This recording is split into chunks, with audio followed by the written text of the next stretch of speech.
बिस्मिल्लाहिर्रहमानिर्रहीम अस्सलामुअलैकुम। तो आज मैं आप लोग के लिए एकदम डिफरेंट बहुत ज़्यादा मज़ेदार से कबाब की रेसिपी को लेकर आई हूँ, जो कि घर में मौजूद सामान से ही झटपट से बनके तैयार हो जाएगा। और ये कबाब ना गोश्त के कबाब को भी पीछे छोड़ देंगे। तो चलें स्टार्ट करते हैं। सबसे पहले मैंने यहाँ पर लिए 3 अदद आलू, उसको मैंने बॉयल करके बहुत ही फाइन सा कर लिया मैश। फिर इसके अंदर शामिल कर दिया 1 अदद बड़े साइज़ के अनियन को बहुत ही अच्छा सा चॉप करके, 1 खाने का चम्मच भर के हरा धनिया शामिल कर दिया, 3 अदद मैंने बारीक वाली हरी मिर्चों को चॉप करके शामिल कर दिया, 1 टीस्पून रेड चिली पाउडर चला गया इसके अंदर, 1 टीस्पून गार्लिक पाउडर ऐड कर दिया।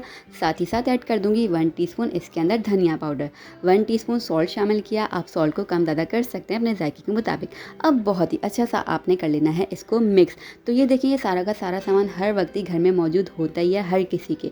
तो ये बहुत ही आराम से बन के तैयार हो जाते हैं। ये टेस्ट में इतने कोई मज़ेदार से बने थे ना कि जब मैंने नेक्स्ट डे भी इसको फ्रिज में रखा हुआ सर्व किया ना, तो मेरी फैमिली ने इसकी तारीफ़ की और बोला इसको दोबारा ज़रूर बनाना। बगैर गर्म के उन्होंने फ्रिज का रखा ही खा लिया था, वो इतना टेस्टी लग रहा था। अब मैंने इसके अंदर शामिल कर दिए 5 खाने के चम्मच भर के कॉर्नफ्लावर, अच्छे से मिक्स करके एक डो की फॉर्म में आपने ले आना है, ताकि आलू का जितना भी मॉइस्चर है ना वो ख़त्म हो जाए। इससे कबाब बहुत ही क्रिस्पी से बन के तैयार होते हैं।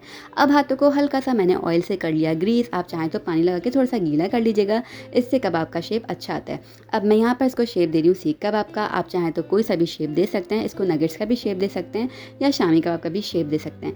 इससे क्या होता है, ये बहुत ही खूबसूरत से बनकर तैयार होते हैं। जो इस पर क्रिस्पी सी लेयर आती है ना, इस तरीके से जब लंबे लंबे सीख कबाब बना के आप पेश करेंगे ना, सब इसकी तारीफ़ करेंगे और गोश्त के कबाब को भूल ही जाएंगे इंशाल्लाह।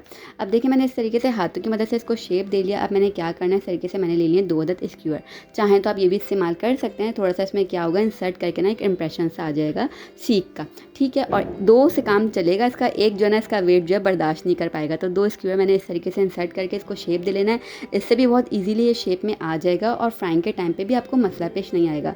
वैसे मैं सिंपल भी बना के पेश करूँगी, आपको देखिएगा उसमें भी कोई मसला पेश नहीं आएगा। ये अच्छे से बाइंड हो जाते हैं क्योंकि कॉर्नफ्लावर लगाया हुआ है, तो ब्रेक बिल्कुल भी नहीं होंगे और बहुत ही क्रिस्पी से बनके तैयार होंगे।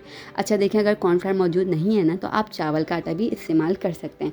देखें, इस तरीके से मैंने इसको बहुत ही खूबसूरत सा सीख कबाब का शेप दे लिया है।